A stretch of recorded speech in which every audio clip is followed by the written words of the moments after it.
Hello, xin chào các bạn đã quay trở lại với review 5 phút. Trong tin nghịch, ở những diễn biến tiếp theo, như mình đã giới thiệu, sau khi đột phá Nguyên Anh, Vương Lâm đã ngay lập tức trở về Triệu Quốc tìm Đằng Gia báo thù.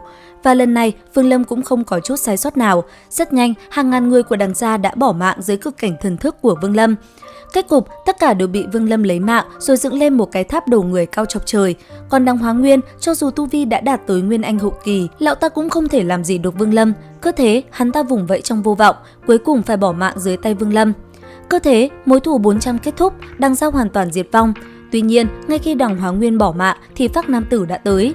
Ngay lập tức, hắn ta liền cùng Vương Lâm giao chiến. Đáng tiếc, thực lực của hắn mới chỉ là Nguyên Anh trung kỳ, không phải là đối thủ của Vương Lâm. Chỉ sau một hồi giao chiến, hắn ta đã rơi vào thế yếu. Thế nhưng rất may cho hắn ta, đúng vào khoảnh khắc cực cảnh thần thức chuẩn bị xuyên qua người, thì tên sứ giả tu vi hóa thần kỳ lại xuất hiện phá đi công kích của Vương Lâm. Sau đó, thân ảnh của hắn ta từ từ hiện ra, thanh âm vang lên nói: "Ngươi còn sống sao? 400 năm ngắn ngủi, đạt đến tu vi như vậy, rất tốt, sao nghịch Thiên Châu ra đây, ta sẽ tha cho ngươi một mạng, rồi để cho ngươi trở thành người đứng đầu Triệu Quốc, có được không?" Nghe vậy, vẻ mặt Vương Lâm vẫn tỏ ra vô cùng điềm tĩnh, tên này xuất hiện cũng nằm trong dự liệu của hắn, bởi thế Vương Lâm đã có sự chuẩn bị. Nhìn tên kia, thanh âm Vương Lâm vang lên đáp: "Vương mỗ chở ngươi đã lâu rồi." Dứt lời, trong mắt Vương Lâm toát ra sát khí, tay phải khẽ điểm lên trên giọt máu của cổ thần, khiến nó sôi trào lên ngay lập tức, hóa thành một ký hiệu màu vàng, rồi đột nhiên bay thẳng lên trời, thân ảnh một người khổng lồ vàng rực xuất hiện. Ngay sau đó, nó liền đánh thẳng về phía tên sứ giả tu vi hóa thần kỳ kia. Phía xa, đối diện một đòn này, cái gã hóa thần kia liền thu thân thể Phác Nam Tử chắn trước người mình. Khi công kích đánh vào, thân thể Phác Nam Tử liền hóa thành tro bụi. Còn tên sứ giả kia lấy sắc ngọc giả rồi bóp nát. Tích tắc sau, thân ảnh hắn ta đã biến mất không thấy đâu nữa, hiển nhiên là bỏ chạy để giữ mạng. Còn Vương Lâm, sau khi đánh cho tên kia phải chạy trốn, anh ấy cũng liền mang theo cái tháp đầu người Đằng Gia rời đi. Tại trước ngôi nhà thờ tổ tiên gia tộc, Vương Lâm thả cái tháp đầu người kia xuống. Sau đó, anh ấy liền quỳ rạp xuống dập đầu mấy cái. Sau đó đứng dậy, Vương Lâm liền vẫy tay, cái tháp đầu người kia liền hóa thành khói bụi rồi tiêu tan giữa không trung. Nhìn lên trời cao, thanh âm Vương Lâm nhẹ nhàng vang lên nói: "Thù lớn đã báo, cha, mẹ, sau này con sẽ đi trên con đường của mình."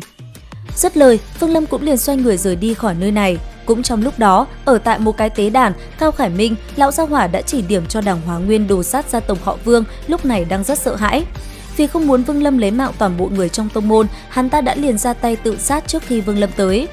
Còn Vương Lâm, không lâu sau, anh ấy cảm nhận được chủ nhân của túi trữ vật mà mình lấy được ở Chiến Thần Điện đã sống dậy đi tìm mình. Anh ấy cũng ngay lập tức đi vào truyền tống trận và nhanh chóng rời khỏi Triệu Quốc. Thế nhưng, vừa khi Vương Lâm rời đi, người thần bí kia lại đột nhiên đuổi tới. Sau đó, hắn ta cũng đi vào bên trong truyền tống trận để tìm Vương Lâm. Và rốt cuộc, với tu vi của Vương Lâm, anh ấy cũng không thể chạy thoát được. Rất nhanh, anh ấy đã bị người kia chặn đầu. Thế vậy, Vương Lâm liền lấy ra sợi thiên kiếp tùy thời lúc này cũng có thể công kích đối thủ.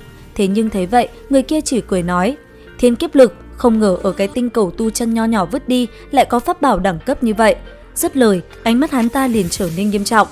Hắn ta hiểu tu vi hiện tại của mình mới khôi phục ước chừng mới ở anh biến sơ kỳ, thế nên muốn đối đầu với sợi thiên kiếp kia cũng là không dễ. Bởi vậy, hắn ta hử nhẹ nói: "Tiểu bối, đưa túi trữ vật ra đây, chuyện này coi như xong." Nghe thế, Vương Lâm liền đáp: "Cái tiền bối muốn có phải là cái này không?" "Không sai, ném qua đây."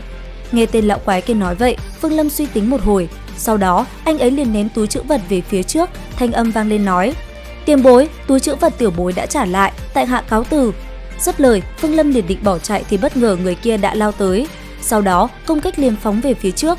Thế vậy, cực cảnh thần thức của Vương Lâm cũng liền phóng ra, đáng tiếc nó đã bị đòn công kích của người kia phá nát. Cảm nhận nguy hiểm, Vương Lâm liền lấy ra cấm chế đánh lên cấm phiên để phòng ngự. Thấy thế, người kia xua tay nói: "Dừng tay, tiểu hữu, đừng kích động." Nói xong, hắn ta lùi lại, nhìn cấm phiên trên tay Vương Lâm để kích động. Bởi vì hắn hiểu nếu dây dưa với Vương Lâm, tu vi mình có thể bị giảm sút. Chính vì thế, hắn ta đã liền nói Vương Lâm dừng lại. Còn Vương Lâm thấy lão quái kia quá mạnh, anh ấy vừa định rời đi thì người kia liền bí mật cho anh ấy biết cách để đột phá cực cảnh tiến vào hóa thần. Thế nhưng, việc này cũng là rất khó, ông sẽ giúp Vương Lâm.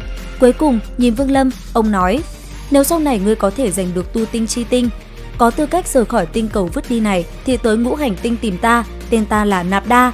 Nói xong, ông cũng liền biến mất. Còn Vương Lâm biết được manh mối để đột phá hóa thần, anh ấy rốt cuộc cũng có thể vui lên một chút. Và liệu rằng tiếp theo hành trình nâng cao thực lực của Vương Lâm sẽ còn diễn ra như thế nào?